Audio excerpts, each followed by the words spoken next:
என் பேர் சாய்மித்திரன்.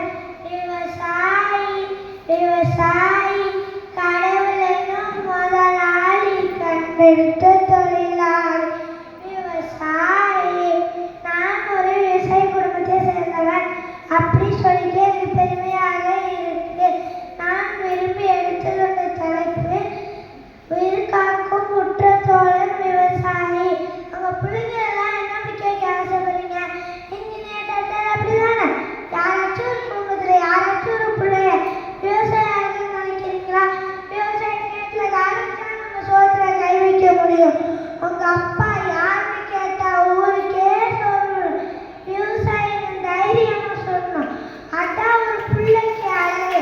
உலகத்தில் எத்தனை தொழில்கள் இருந்தாலும் நம்மளுக்கு நேர்மையாக உணவளிக்கிற ஒரே தொழில் அது விவசாயம் மட்டும்தான். நான் அதை ஆணித்தரமா அடிச்சு சொல்றேன். சோழ நாடு சொல்லிட்டு என்றாக சோழ நாடு இப்ப மீட்டெடுத்து அழகாப்பன் எடுத்து வருங்கால சமுதாயத்தை பால் நிலமாக்கி வேலைக்கு கொண்டு வந்து விட்டார்கள். 2G 3G 4G எத்தனை ஜி வேணாலும் நம்மளை கண்டுவிட்ட ஒரே ஜி அது விவசாயம் மட்டும்தான். விவசாயம் நம்மளுக்கு பிரியாணி அரிசியை கொடுத்துட்டு அவர் பழைய சோறு சாப்பிடாரு.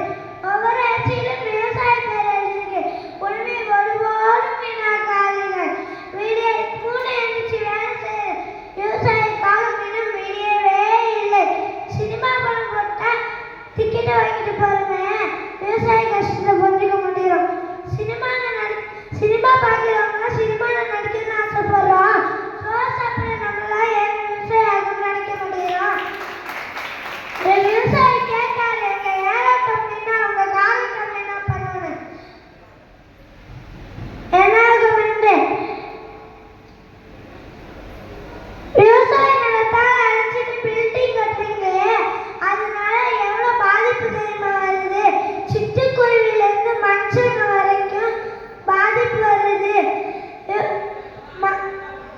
மனுஷங்களை கடவுள் படிச்சுட்டாங்க. உணவை யாரு படிச்சது? விவசாயின்னு ஒரு சாமி தானே. விவசாய சாமியா மதிக்கலாலும் பரவாயில்ல. ஒரு நம்பனான ஒரு மனுஷனா மதிக்கணும். வர தலைமுறைக்கு கிரிக்கெட்டை சொல்லிக் கொடுக்கிற விட விவசாயத்தையும் சொல்லிக் கொடுக்கணும். ஸ்கோர் முக்கியமா சோறு முக்கியமா? சோறு தானே முக்கியம்.